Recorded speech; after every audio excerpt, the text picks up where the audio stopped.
This video is going to help you understand how to set up your service ticket defaults for service. So I'm going to take you through in the admin. You're going to go to your name up at the top right, click on that, and under My Profile, you're going to see Service Ticket Defaults. When you click on Service Ticket Defaults, you're going to see all of the items that are currently appear on your existing service ticket. You can add as many as you want. Just help them to modify to what you currently have on your service ticket. Your technician labor rate is the rate that you're going to charge the customer. This is not your cost, it's what you're going to sell your rate at. So if a compressor costs $125 an hour for 4 hours, that 125 times 4 will be $500 to the customer. If you have an after hours rate, you're going to put that here. You can also call this like not necessarily an after hours rate, but maybe like a plumbing rate. If there's a different rate that you charge commercial, there's a place on the service ticket where the technician can change the rate from this rate to this rate. So whatever that secondary rate is, you'll put here. If you pay tax, I don't pay tax, I charge it to my customer, means I don't pay tax to my distributor, then check this box. What is the tax rate that you charge your customer or pay your supplier? You put it there. Here is the desired markup you're going to enter for your pricing. And this truly is a markup and not a margin. So if I had a $10 capacitor at 600%, that means that I'm going to charge $60 for that capacitor. So if I had 1 hour attached to that capacitor, it would be 1 times 125 or 125, and then 10 times 600% or 60. So 60 plus 125 is 185, and that's what I'm going to charge my customer.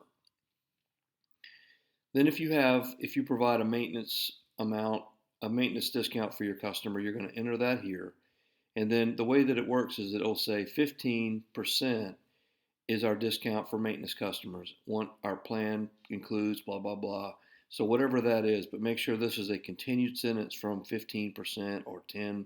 The next area is your refrigerant, and you're going to put here what you charge for refrigerant. Again, this is not your cost, this is what you charge.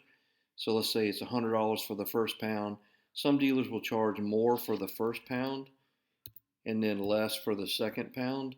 So if you do that, you would put that here. And the second pound is all subsequent pounds, second, third, fourth, fifth, sixth, seventh, eighth, ninth, 10th pounds. Whatever you charge, you put here. Your diagnostic fee is the fee that you're going to charge to go out to the job. The travel fee, the cost of the people, all of your overhead, this gets tied up into the diagnostic fee. This first email is the email that you're going to send to the customer once you discover what the issue is. So whatever you want to put here, hi, this is what we found. Before we go make any repairs, we want to make sure that you're okay with how much we're going to charge. Blah, blah, blah. This is your terms and conditions. And your terms and conditions are going to appear at the bottom of the service discovery and the service ticket. Now, if you don't know if you're not sure about your hourly rate, what you should charge per part, you can click on the service rates link right here, and it will take you to a little online spreadsheet that will help you understand by entering in the values. It's pretty self-explanatory. If you have any questions, you can call our office and ask for some help. That number is 904-260-2622.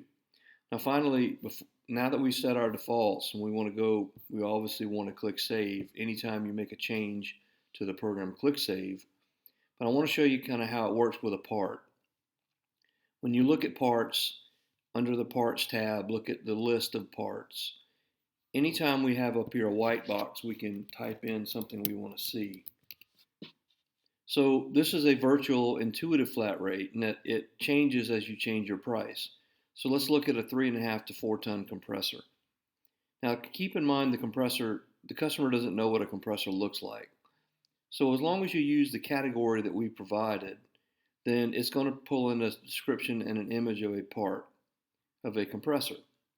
So this way, you just name the compressor, You don't have to put a description. You don't have to put any videos, no pictures. Just call it 800 each.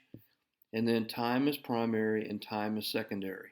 And this will help you to, uh, if the customer, I'm sorry, if the technician puts in 4 hours, it's going to be 4 hours times the hourly rate, which was 125 or whatever your hourly rate is. If it was 100, it would be 4 times 100, and then that would be your labor. If it was a secondary part, but a compressor is never a secondary part. So let's look at what a secondary part could look like. We're going to go back to our parts list, and we're going to look at a capacitor.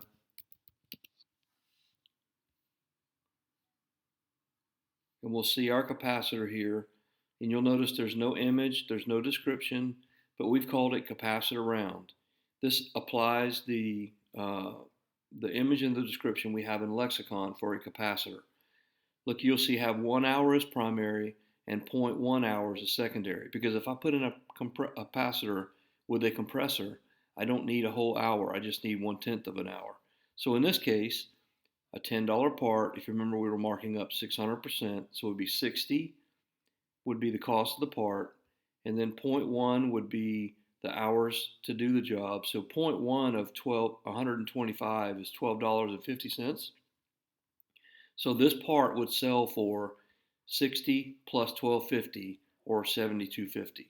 That's how it will appear on the service ticket itself. So that's the completion of the setting a service defaults area, as well as reviewing what entering your own parts is about. Always save when you're finished. Call our office if you have any questions at 904 260 2622.